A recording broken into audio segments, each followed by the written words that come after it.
So we are going to move on to the next step of Unit 4, which means that we need to study about how the governments can be categorized according to the format of the executive. Okay, right. So when we talk about this particular part, first thing that you need to be clear with. Now, I believe that if you are not clear with this at this point, you really should go back to the basics and get the basics covered. I have done a class on basics of political science that's there on my YouTube channel. You all can check it out. This is the beginning. Executive, legislative, judiciary. Every government, a democratic government, has three main institutes. Maybe like monarchies and stuff might not, right?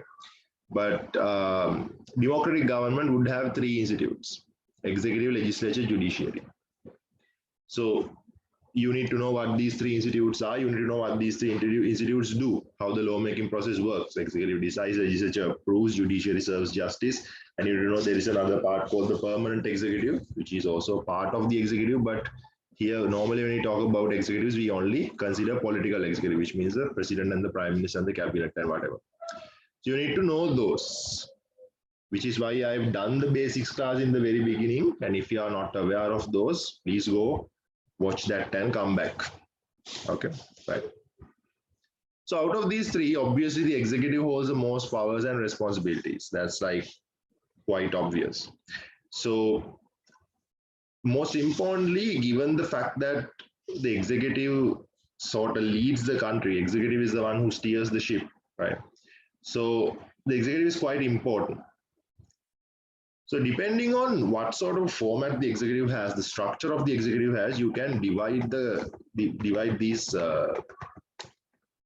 categories into governments into a couple of categories. Now, if you look at the teacher's guide, that will only give you four of these: the cabinet format, presidential format, semi-presidential format, and autocratic format. But of course, there are certain executives in the world which don't really belong to any of these four, which is why I've included the fifth one also, unique and special formats, which practically means it doesn't belong to any of the above four. Okay. Right. So if you have the printed version of the book, please utilize this space. Here you can write the cabinet format, right? Cabinet format, and you can draw a little, I don't know, stick figures or whatever that works for you, right? Like draw a small prime minister here and a couple of other cabinet ministers here, and also a nominal executive here, a crown perhaps, and draw a parliament. Okay. If you then you can use this one called presidential format, and you can draw a solitary stick figure here as a president, and then draw the legislature, which is separate. Then in the semi-presidential format, it's practically the both. You have a president, and you have a prime minister and a cabinet, and you have the legislature. And autocratic means just that one stick figure. Anyways, if maybe you should come back after we have done this lesson.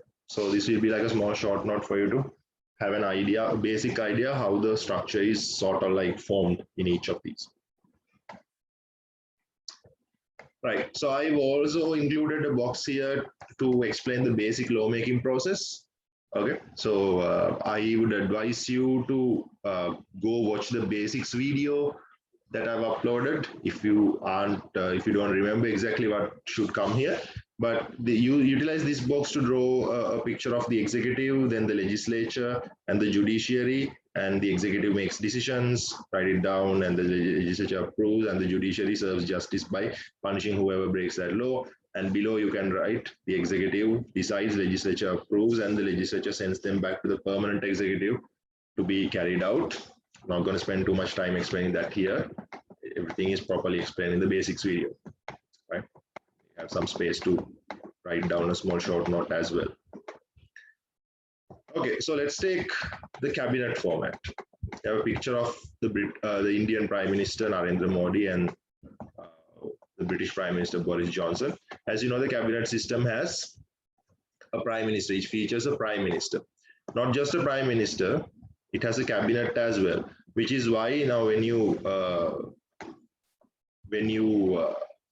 listen, when you check this out, right? When you check this format out, sometimes it refers to as prime minister system. Some call it a prime minister system, some call it a parliamentary system, some call it a Westminster system, and some call it a cabinet system. So basically, this system has an executive which is consists of a cabinet. The executive is known as the cabinet here. Okay, the cabinet. So the cabinet includes the prime minister and other ministers. Collectively, that team is known as the cabinet. Okay, the cabinet exists and constantly depends on the parliament. So the cabinet comes to power through the parliament. They don't come to power directly. People living in Great Britain or India don't get to choose their government directly. You don't go to a voting center and you don't vote for a prime minister. You vote and you choose members to the parliament. From the parliament only you get your prime minister and the cabinet. So they depend on the parliament, the cabinet, which is why the keywords in this format would be, of course, the system is led by a prime minister, and prime minister and his fellow members, the collective name for them is cabinet, right?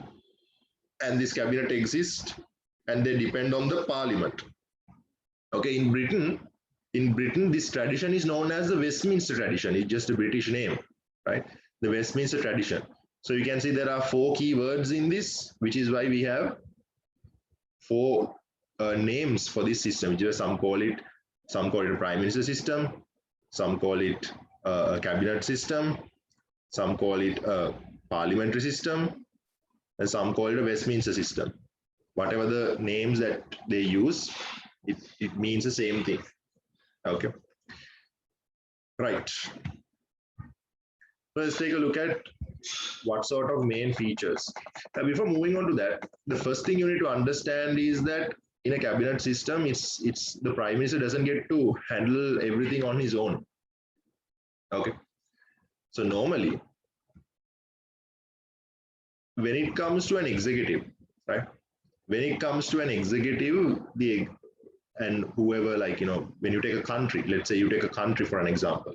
When you take a country for an example, every country has 4 leader positions. You have 4 head positions. All right. So you need to remember these 4 because it's interesting how these 4 positions are divided in different systems. Now, in every country, you have a head of the state. Rajya Nayakaya, head of the state, the leader of the country, right? The first citizen of the country. You take Sri Lanka, who is our first citizen? Whoever our head of the state is at the moment is our president, right?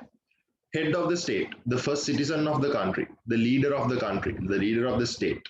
Okay. Then you have a head position of the executive. Head of the executive. As we discussed, the government has 3 wings, right? The government has 3 wings, and that's called executive, legislative, judiciary. So the executive also has a head position. So that's another one, head of the executive. Now here you say head of the government. This is not exactly that government we talked about, which has the executive, legislative, judiciary. This is like the governing side of the parliament. In the parliament, you have 2 parties, mainly 2 parties. There can be more, right? But you have the governing side and the opposing side. The ones who are familiar with debating, of course, know this, like, the government and the opposition. Like, you don't need to be familiar with that. Of course, if you know how a parliament works, you know that in our parliament, you have the Rajapaksa sitting in one side and Sajid Premadas and his supporters sitting on the other side. One side is the governing side, other one is the opposing side, right? Governing side means the side that has the power, side that has the power control over the country. So that's what you call the government here, right? So there is a head position of that government also. That's a third head position.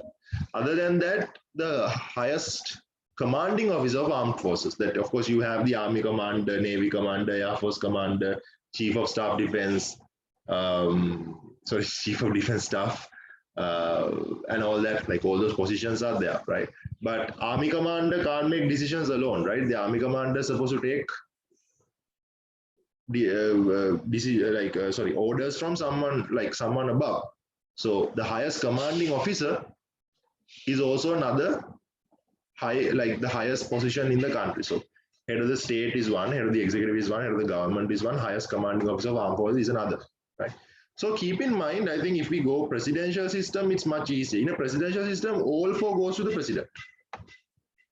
You take the USA, all four of these go to the president. Joe Biden is the head of the state in the USA, head of the executive in the USA, head of the government in the USA, the highest commanding officer of armed forces in the USA. Right. In a cabinet system, of course, these four gets divided. In fact, the so-called prime minister only gets one. He's just the head of the government. Right? He won a parliamentary election and he has a majority power in the parliament, hence he's the head of the government. But the other three goes to someone else. Who is that? There is a position called nominal executive. Nominal executive gets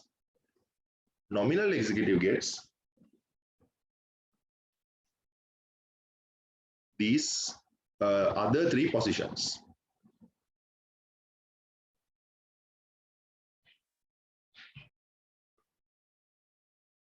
So the first thing you need to know about cabinet systems is the fact that they depend on the parliament. Second thing you need to know about cabinet systems is the fact that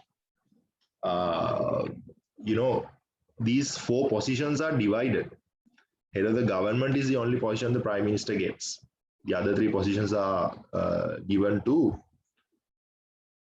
the nominal executive. Okay. Right. So we'll take a look at how the system works. Okay. As you can see, in a country that has a parliamentary system, right, people only have one election. People don't have a separate election to choose the prime minister. This blue guy here is a prime minister. Okay, so the prime minister does not come to power from the people. As you can see, there's only one election for people. If you lived in Great Britain or in India, you wouldn't have a separate election to vote for Modi, right? You will have one particular parliamentary election where you choose the legislature of the country. Legislature is the parliament, right? You just choose the parliament, that's all. Then inside the parliament, depending on who has a majority, as you can see, there are more blue people here than the greenish people. So because of that, the blue person gets to be the prime minister. And some of his friends get to be the other ministers, right? So this is the prime minister and the board of ministers. In addition to that, you can see there is an external person also called the nominal executive, right? Together, they are called the executive, like the entire thing is the executive, right? So when you say executive, it includes the nominal executive and the real executive both. If you take Great Britain, the nominal executive is the queen. Nominal executive is the queen, right? In India, they have a president.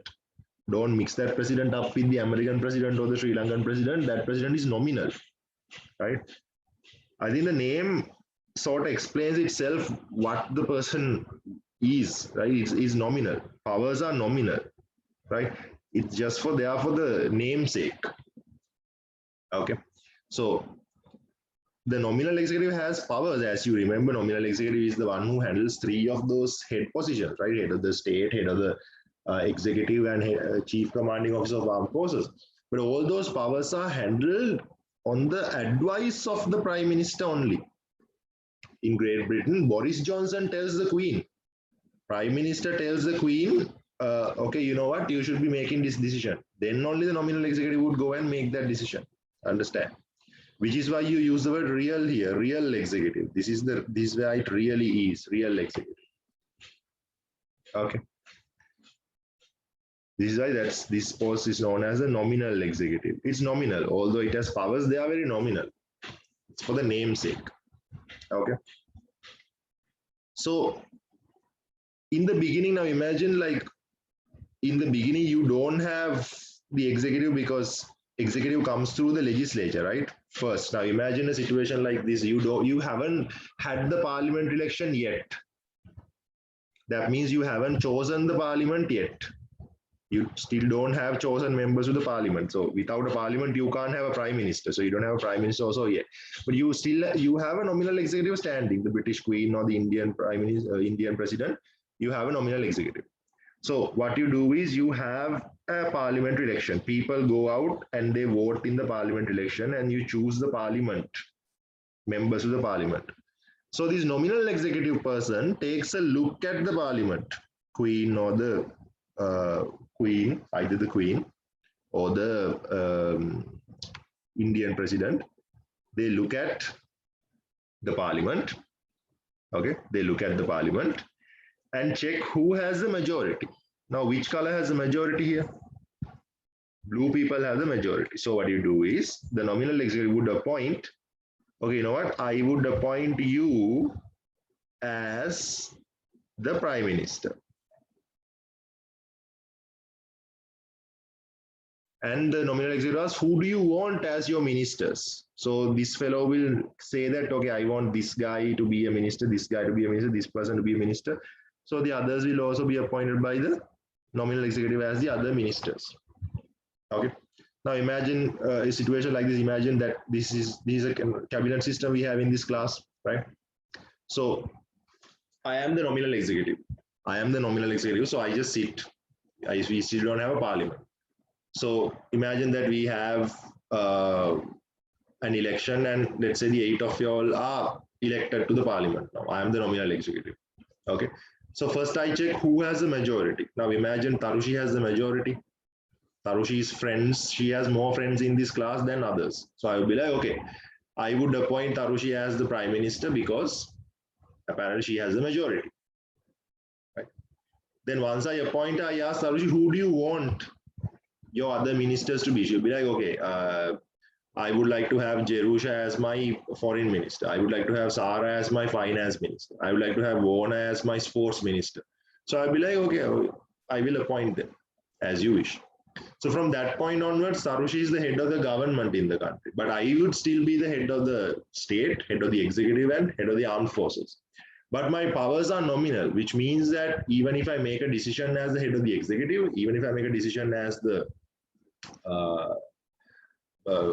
head of the state, or even when I give orders to the military as the lead commanding officer of armed forces, I will have to do what Tarushi tells me to do. Tarushi as the prime minister will be telling me, okay, you know what, you should make this decision. Then I make that decision.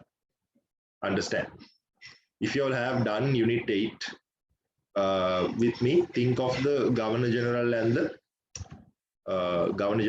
the President we had under Salisbury and 1972 constitutions. Okay. Right.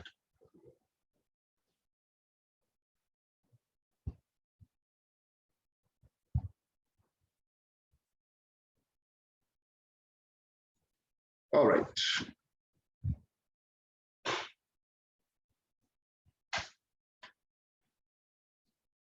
So that part should be clear how this system works.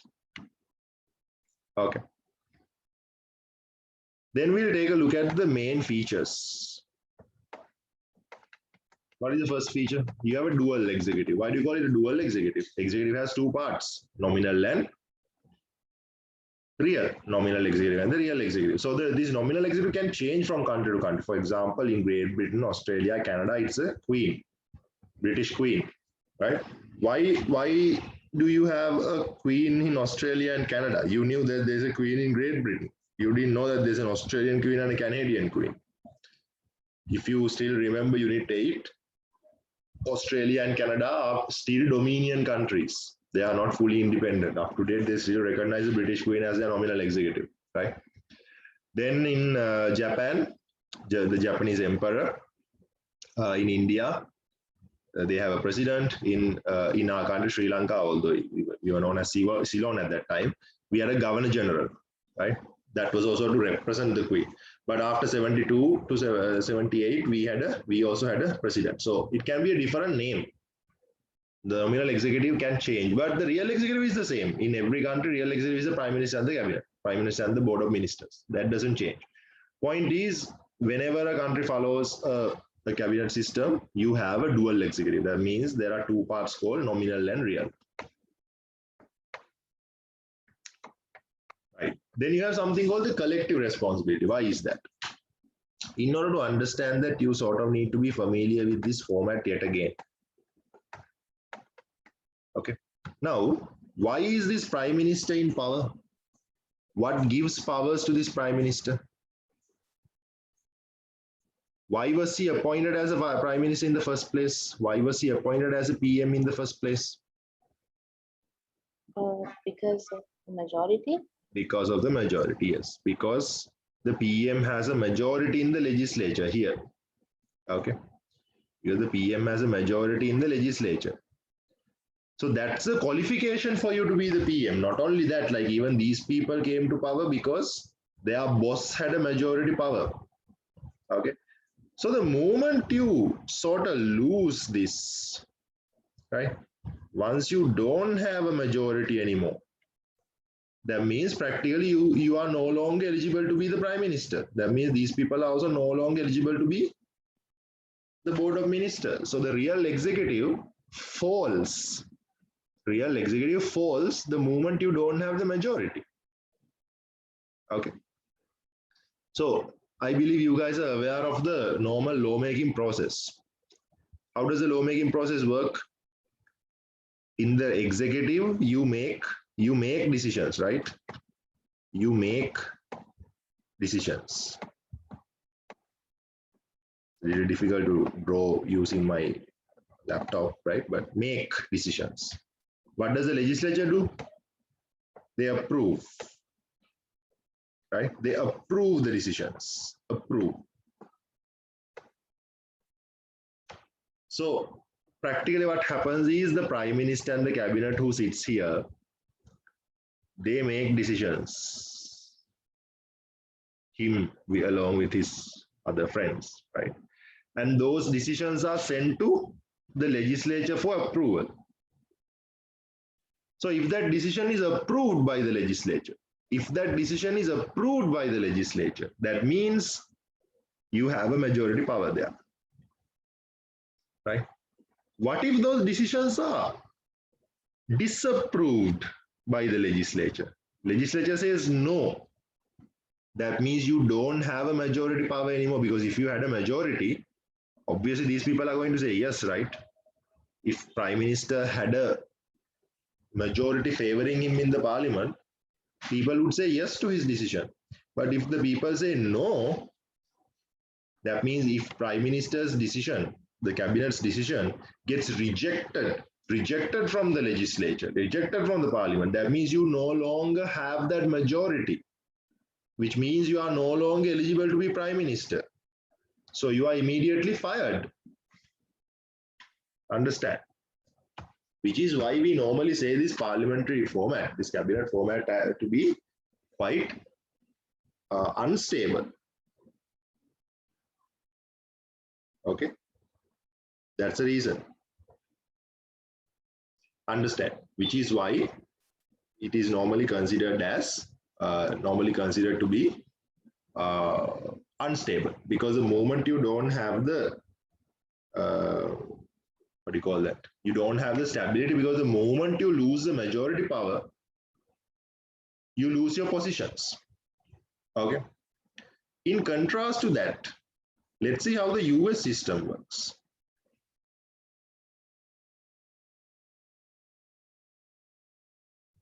Okay. Let's see how the US system works, the presidential system works.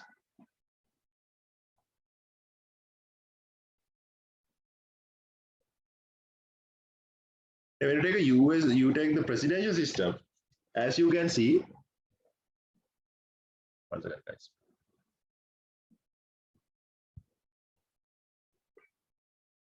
As you can see, in a presidential system, you have two separate elections. Unlike the cabinet system where you choose the legislature, from within the legislature, you choose your executive. Here, first you have a presidential election, which is practically an election to choose your executive. So the president is chosen in that election directly from the people. People would go out to a polling center and vote to a particular person saying, I want this person to be my president, right? Compared to that, in India, people don't go to polling center and no one directly votes for Narendra Modi saying, I want this person to be my prime minister. People would vote to Narendra Modi to go sit in the parliament. So just like that, many people come and sit in the parliament, depending on whoever has a majority only, someone gets to be the prime minister. But here, Joe Biden directly gets voted by people to be president. There is another concept. They are called the Electoral College. We'll get to that later, right? That's there. But technically speaking, they choose their president directly. Okay, they choose their president directly. And separately, they have another Congress election, which is the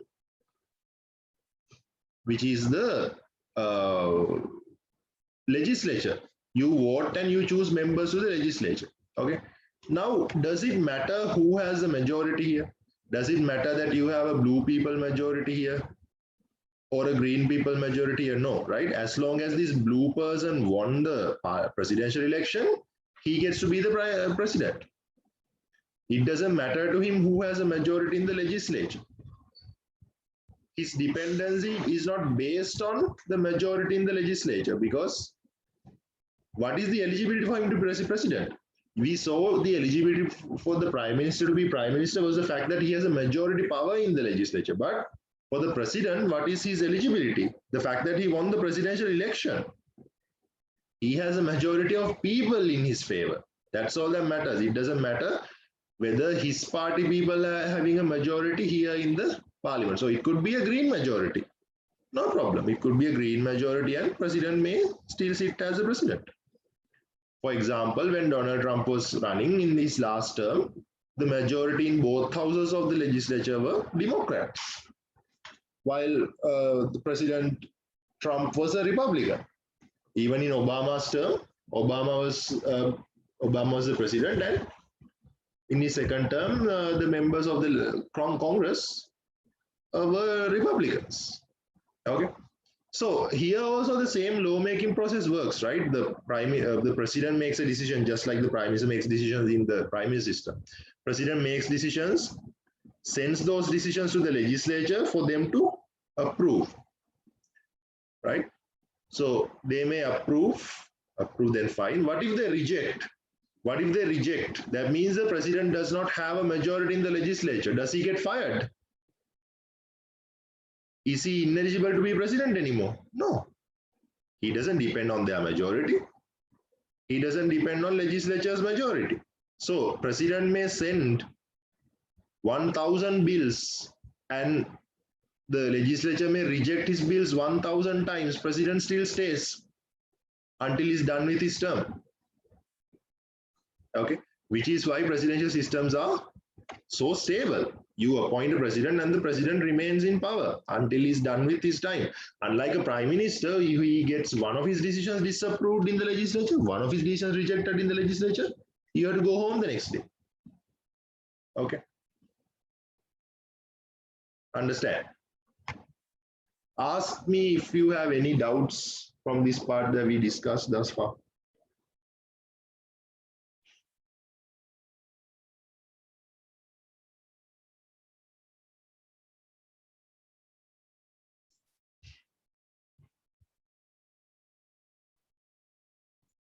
Any questions, any doubts? No, all cool? Right. Then we look into the main features of the cabinet system.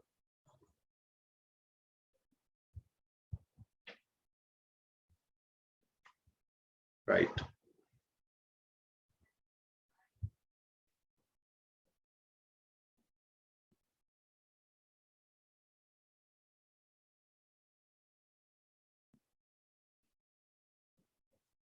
Right. So I was explaining about the collective responsibility. Now, why do you have to be collectively responsible? Now, if you are a member of this cabinet, right? Imagine you are a part of this, okay? So let's say that one of these ministers gets something mixed up. One of these ministers mess something up, right? So they send a decision, collective decision. They make a decision and they send it to the legislature, right? So because this one person made a blunder, the legislature rejects that decision. That means they don't have the majority. That means all of these people are fired from their positions. So it's dangerous, which is why you need to be collectively responsible. As a group, these people have to be responsible as a real executive. Okay. Then what else? Members of the cabinet being members of the legislature as well, right? Obviously, you can see that these people are chosen from here. If I give you another example, most of y'all are like, school students, right? Only some of y'all are private candidates. Even the private candidates did schooling a couple of years ago. So you understand the board of prefects, right? You have a prefects guild or a prefects council in every school. So these are like the prefects of the school. These people are like the prefects of the school, right? So in order to be a prefect, you have to be a part of the school first, right? And outsiders can't be prefects. Inside school, you have to have, if you want to be a prefect, you have to be a student in the school first. So obviously, if you are a prefect, that means you are a student as well. It just your studentship got a little upgraded that you have some decision-making power now. Understand? It's like that. So if you are a member of the executive, you are a member of the legislature as well, obviously. Except for the presidential system, where it's the other way around, like you are a complete outsider to the legislature because you won a separate election and you came to the president's office, whereas members in the legislature won a separate election to go to the legislature. Then, of course, individual and collective responsibility, as we discussed before. If you are a member of the cabinet, you have to be individually responsible as a person, as well as you have to be collectively responsible as a group. Because I told you, if one of the people get something mixed up, one of the people mess something up, everyone has to go home. Okay. Right.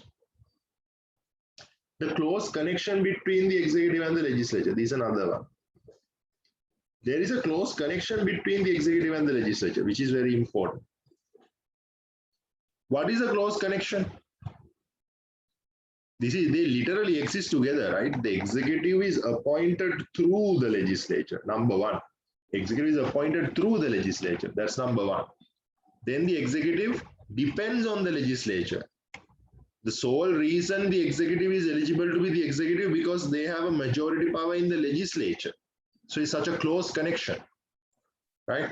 Comparing to presidential systems where the president and the Congress are separately appointed, and president has no relevancy who has a majority in the legislature. So that's a very distant relationship. Okay. Now, if you guys can use your common sense and tell me like a different concept, separation of powers. Do you think separation of powers is better applied in cabinet systems or in presidential systems? Anyone?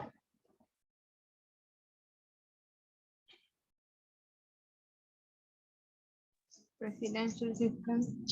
Yes, in presidential systems, separation of powers is properly applied because the two institutes, the executive and the legislature, are like properly disconnected from one another, right? Properly not disconnected, but like properly given a distance between the two institutes. Here, like pretty much they exist together. Okay. Then the executive and the legislature being able to remove each other. Executive and the legislature being able to remove each other. This is also another important main feature in this system. Now you see, you already know how the legislature can get rid of the executive. They simply have to withhold their approval. They just have to say no whenever the executive brings a decision. It's just a matter of saying no. We don't like that. The moment you say that, they are no more. Okay. Or else the legislature can pass something called a no confidence motion. In the parliament, you can pass something called a no confidence motion. Once you pass that, they are the prime minister and the cabinet is fired. Okay. Or else you simply have to say no to the annual budget or the throne speech or something. You just, whenever the executive is seeking the approval of the legislature simply has to say no. That's it. Okay.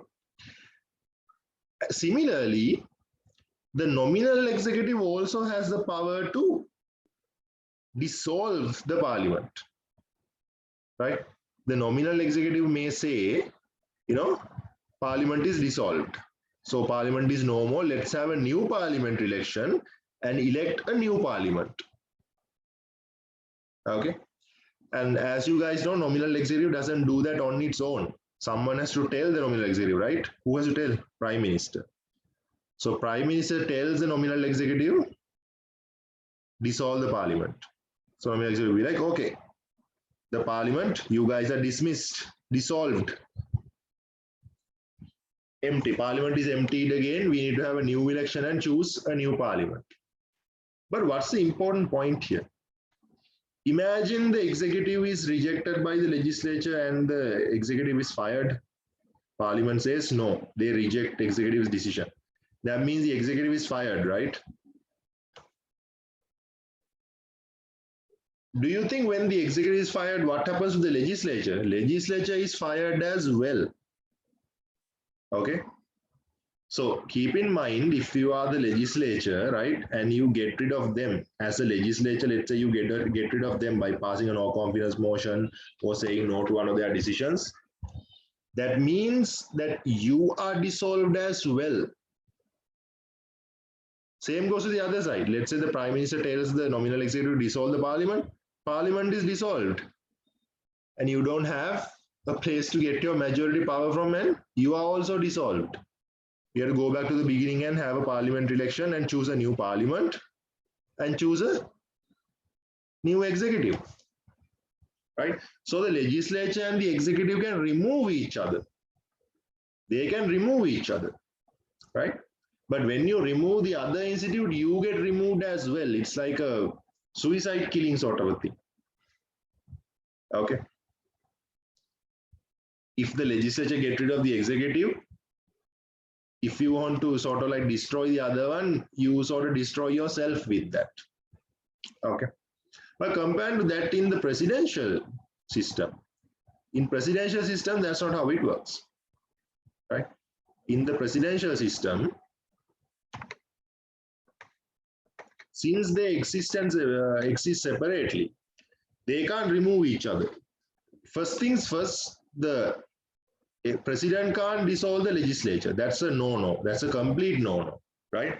Legislature is appointed, chosen, and they have to stay the official term. President can't touch at all. In general, legislature also can't remove the president, but there is one exception where you can pass an impeachment motion. You can pass an impeachment against the president and you can get rid of the president, but you don't go for another presidential election. You can't change the regime because let's say you get rid of the president and there is another person as a backup, vice president, VP, right? So if the president is removed, VP comes over and he takes over.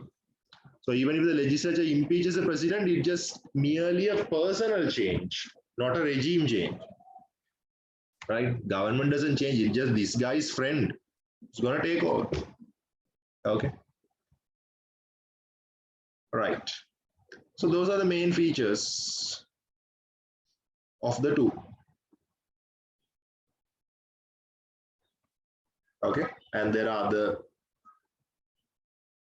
couple of features as well. But those ones are not exactly extremely necessary. I'm just going with the very basically necessary ones. You guys can read the note.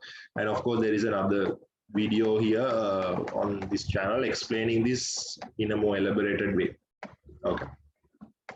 So I put a Venn diagram for you to understand how the system works, right? So the black square represents the entire country, obviously. Red circle represents the legislature. This green circle inside represents the prime minister and the cabinet, right? So they are inside the legislature. This small circle outside is the nominal executive. Okay. Right.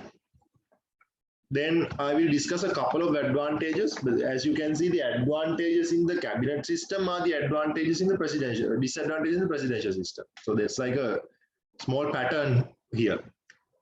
The advantages in the cabinet system are disadvantages in the presidential system.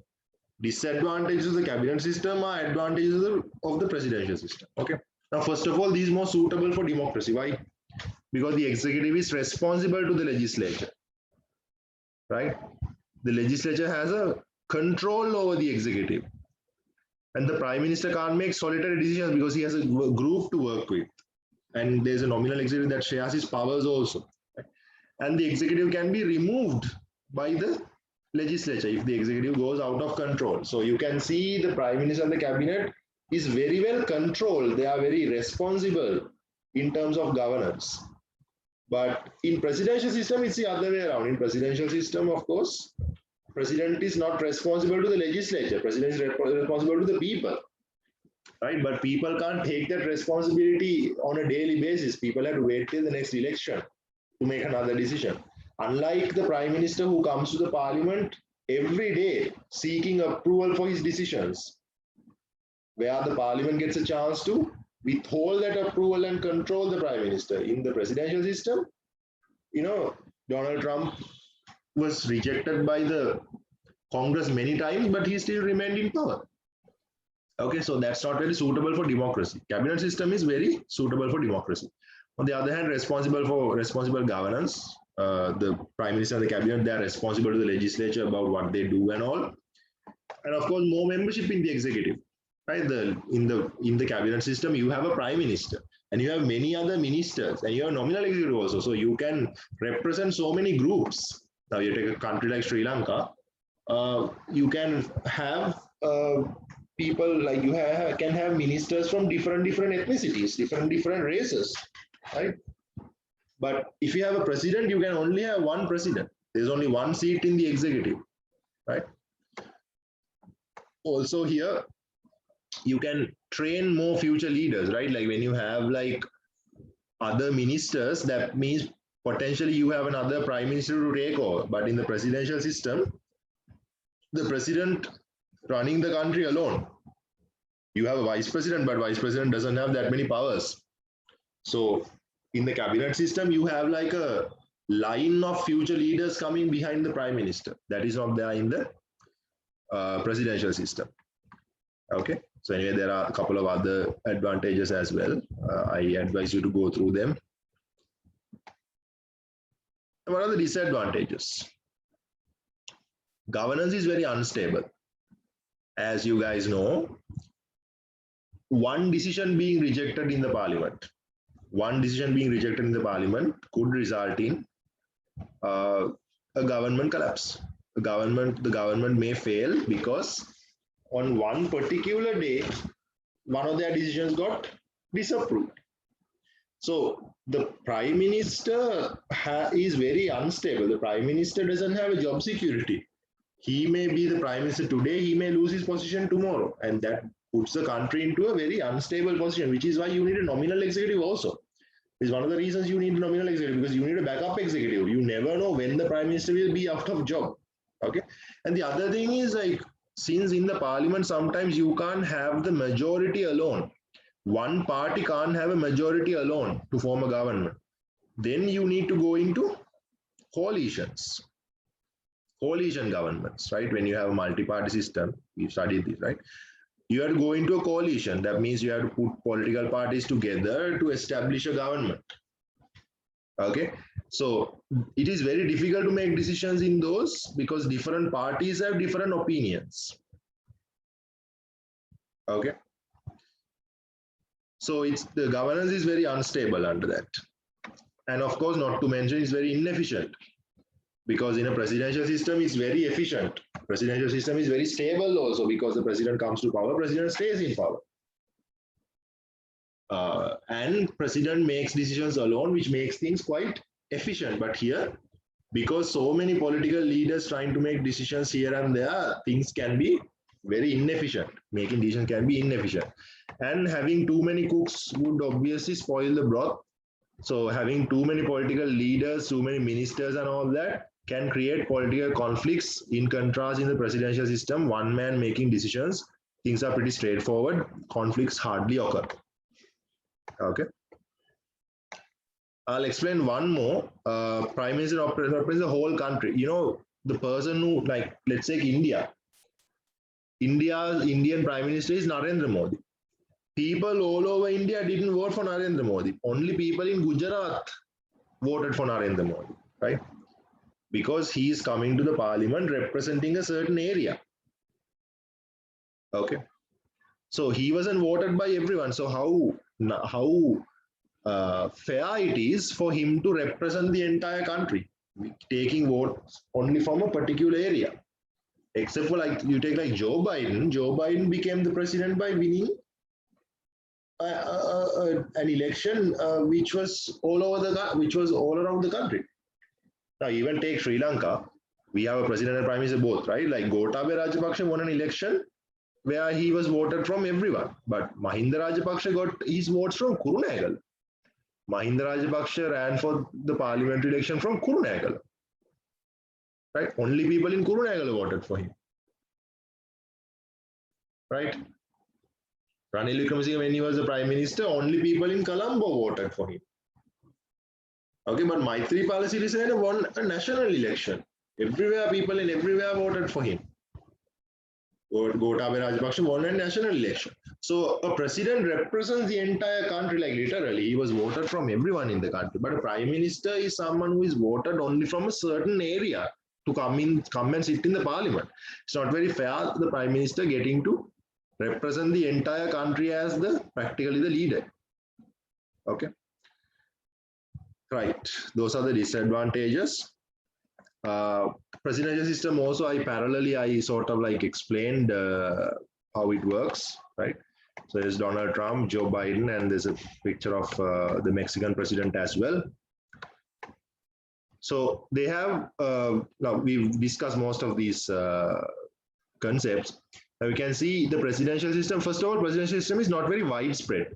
A lot of countries in the world have the cabinet system because most of the countries in the world are Commonwealth countries, former British colonies, and they learned the cabinet system from Britain.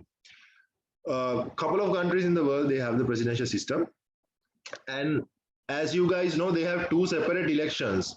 And they have the executive and the legislature separated from one another, which is why we normally call this a separate origin and separate survival. President is originated separately, president survives separately, legislature is originated separately and survives separately. Okay. Then, of course, again, coming back to that fact, all these four positions, they go to the president because president doesn't have to share his powers with anyone. There is no dual executive. All the powers are centralized at the president. Okay. Then, of course, this picture, we looked into that. One of the important things is that they have checks and balances system. Checks and balances, because now we will study this in Unit 9 in more details. Because the president and the Congress are separated from each other, they get to control each other's powers. Right? It's not like one depends on the other and they're connected with one another. Anyways, don't think about that too much. Unit 9 will give you a proper explanation on how checks and balances work. Right, again, going back to the features, executive is appointed and they function outside the legislature. Obviously, there's a separate election for that. Executive and legislature, they are not capable of removing each other. President has no power to dissolve the legislature whatsoever. Congress can get rid of the president through an impeachment. First of all, it's a very difficult process, as it's very rare a president being impeached because it's difficult. Also, even if you remove the president through an impeachment, it's not a regime change, it's just a personal change. You just change the president who's sitting there in the seat. It's going to be the same regime, same government, right? Then solitary executive, it's not a dual executive. President is the sole handler of the executive tasks. And executive being responsible to the people because people voted for him. They are not responsible to the legislature. Okay. and the government is solitary, not collective, right? The president has to handle the system, and there's nothing called collective responsibility. There's no group teamwork. No teamwork is involved. Okay.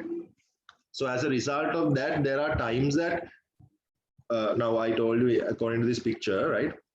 You don't like here the blue guy is a president, and the blue people happen to have a majority in the legislature, but that's not compulsory. As I told you, he still be a president here with like being a blue party person. Maybe it can have a green party majority here, right? Maybe there are blue people and green people in the legislature, and the president could be a red person. So it doesn't matter. So as I told you, there are times, especially in the US, when the president is from a certain party, the legislature can be from the other party. That's how when President Bill Clinton, Hillary Clinton's husband, when he was in office, both houses in the legislature were the majority was held by the other party. Now, as I told you, that was there for Trump and Obama both. But what's unique about Bill Clinton is that most of the decisions which were brought up by Bill Clinton were supported by the other party people. Bill Clinton is a Democratic Party president, but most of the tax reforms and stuff which were brought by Bill Clinton were opposed by his own party people, whereas the opposing party people were in favor. Okay, now those kind of things don't really happen in cabinet systems, because in a cabinet system, if your own people go against you, that means you lost the majority then and there, right?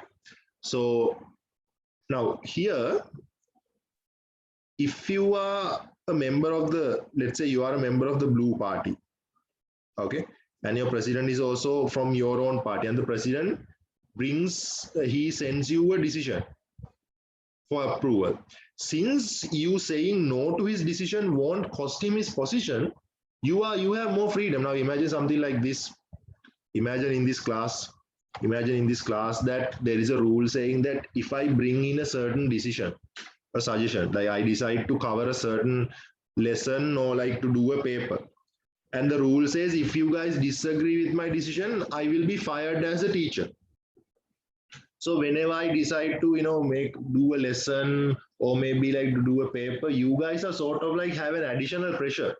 You all don't have the full freedom to think, okay, you know what, maybe today we should do a lesson instead of a paper. You all can't really say that, because the moment my decision is disapproved among you all, I am fired as a teacher, and you guys don't want me to be fired, right? But if the rule says that you guys can reject my suggestion so many times that won't affect my existence as the teacher of the class, then you guys will have more freedom. You all will be able to like not to simply agree with me because I'm your sir. You all will be like, yes sir, like we want you to be our sir, but I feel like today we should be doing a lesson, not a paper. And you guys disapproving my decision won't cost me my position, and that will give you guys more freedom to make more independent decisions. So that happens in the presidential system, because just because the president is a blue party person, these people don't have to approve that. These people can, we don't really agree with this decision. Saying that won't cost him, your party person, your friend, his position. Okay, which is why when Bill Clinton was the president, his own party people were like, yes, we want you to be president, but we are against this decision. That was possible at that time. In a cabinet system, no. In a cabinet system, like, you disagreeing with your leader who's running the executive may cost him his position, and that will cost you your position as well, because the legislature is also automatically dissolved when the executive is dissolved, right? So in that case, when I say that let's do a paper, if you guys say no, let's do a class, then I will be fired as a teacher, and the class will also be automatically dissolved, and you all won't have a class after that. Understand? Okay. Right. So those are the main features. Looking into advantages, of course, the advantages here are the disadvantages of the cabinet system, right? Politically, much more stability, because basically a president cannot be, removed. The only way you can remove is an impeachment, and that's also very unlikely. And even if you pass an impeachment, you will still get the vice president to run the president's position. It's not a regime change. Efficient, very efficient. President handles everything on his own. It's ideal to face emergency situations because it's easier to make solitary decisions rather than making group decisions. Okay, and of course the president represents the whole country, as I told you, right? Because president comes to power by winning an election which is island-wide. There are other ones also, but I've discussed the mainly important ones here. We'll get to the Venn diagram later. First, we'll discuss the disadvantages. Executive can be autocratic because this is not very democratic, as the second one says. President is hardly controlled, pretty much not controlled by the legislature. Legislature can disapprove, reject his positions, but he's still going to stay the 4 years that he was given, right? Executive is very much limited. There's only one person who's running the executive. You can't give people different positions. But also there's another problem of executive and the legislature getting into conflicts because the legislature knows them disagreeing with the president won't cost him his position. They tend to disagree with him more and more. So at the end of the day, executive and the legislature sort of start fighting with each other because they know these conflicts can't dissolve either of the houses because there are no consequences. You just tend to disagree with each other for like very basic things. For like just pointless fights happen. In the cabinet system, of course, a fight between the executive and the legislature could be disastrous for both. Right? Executive removes the legislature removes the executive. Both houses have to go home. Both are fired. So they maintain some truce between the two. But here, because there's no like severe consequences, you would just continue fighting. Okay. Right. Of course, there was a Venn diagram I wanted to show you here. It's practically black square is the country, and this circle is the executive. This circle is the legislature. Separated from each other, exist. Right. Right. Then, of course, you need to analyze what's the difference between the cabinet and presidential system. This is like a target question. This may come. I don't really like to say this. I don't like to tell you guys what target questions are, because then what happens is you all will only study that part. Okay, target questions are called target questions for a reason. They are not like it's not obvious these questions will come. So study everything. Anyways, this is an important area. What are the areas you need to focus on if you want to check the differences between these two types of executives? First of all, the institute that implements the executive power. There it's a prime minister and a cabinet. Here it's the solitary president. Then the connection between the executive and the legislature. In the cabinet system, they exist together, they depend on each other, they can remove each other, whereas in the presidential system, they separate origins and separate survival, whereas they can't remove each other with the exception of impeachment, which is also very unlikely, and they hardly control each other, right? Then whether the power is of the executive centralized or not. In the prime minister system, cabinet system, power is not centralized. Presidential system, everything comes to the president. Right? You remember all those 4 positions come to the president. In cabinet system, it gets divided. In terms of efficiency, primary system is not efficient. Cabinet system is not efficient, whereas the presidential system is very efficient. Responsibility and accountability, prime minister cabinet system much better. It gets the responsibility actively done to the legislature, whereas the presidential system does not make the executive responsible. Stability-wise, cabinet system is unstable. Presidential system is very stable. Democratic nature also, presidential system does not really tally with the democratic nature, whereas the cabinet system tallies well with democratic values. Right, any questions?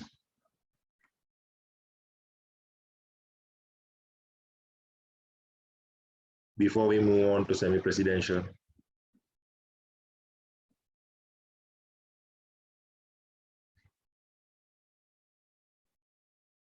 No, right?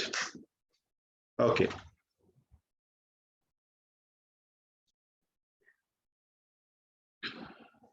Right. Now, if you understood if you understood the presidential format and the cabinet format both, then you should be able to understand this. Now here we are studying about mixed format, or as they known as semi-presidential or hybrid format, right? So practically what you do in this is you have a combination of both. You have a president as well as a prime minister and a cabinet. Okay. So this system was started in France. Normally the countries were following either the American system or the British system, whereas the French constitution decided to sort of like combine these two, whereas in 1978 Sri Lanka also started following this. So this is how this works. So in a country like Sri Lanka or France, first you have a separate presidential election. Okay. Presidential election. You have a presidential election separately and you choose a president. Just like the US does. Okay. Then you have a separate parliamentary election. This is to choose the legislature. Okay. So the legislature is chosen in a parliamentary election. Okay. So similar to a cabinet system, depending on who has a majority, a prime minister is chosen. And other ministers are also chosen, cabinet ministers. Right? Together, the prime minister and the president together, they are called the executive. Okay. Now that there's no nominal executive here, so who checks this part?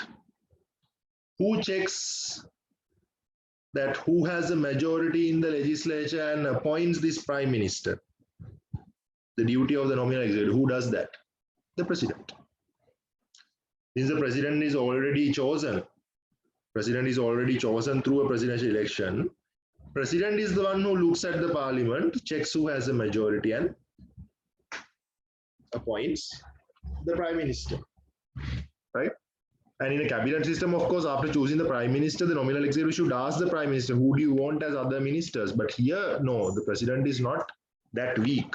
So president chooses whoever he wants as a prime minister, depending on his opinion, who has a majority, and he chooses other ministers on his discretion as well. Okay. Right, then let's see what are the main features. What are the main features of this? It's a mixed executive. You have, it has two parts, right? You have the president and you have the prime minister and the cabinet. So which is why it's a mixed executive. Okay.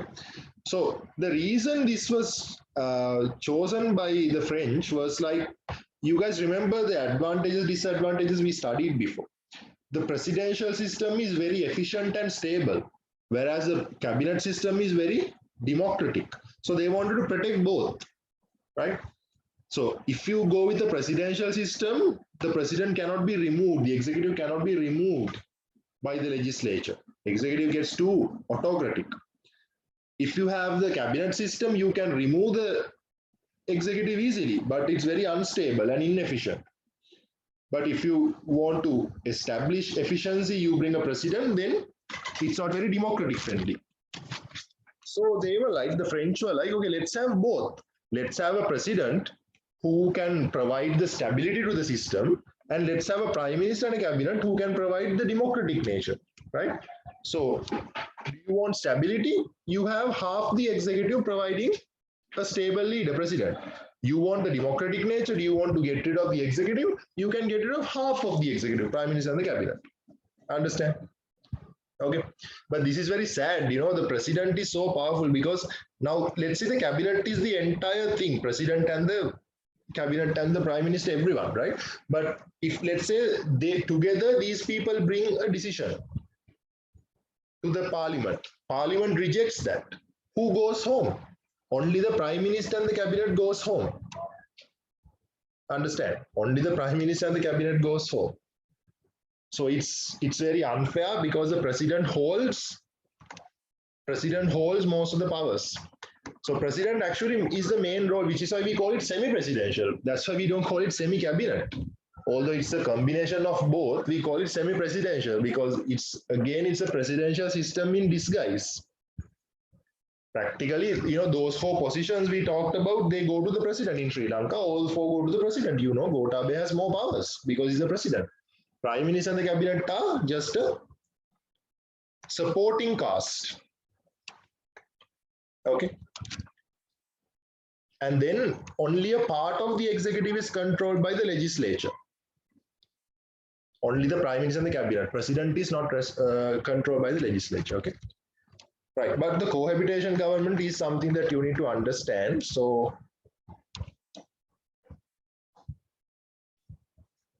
hold on.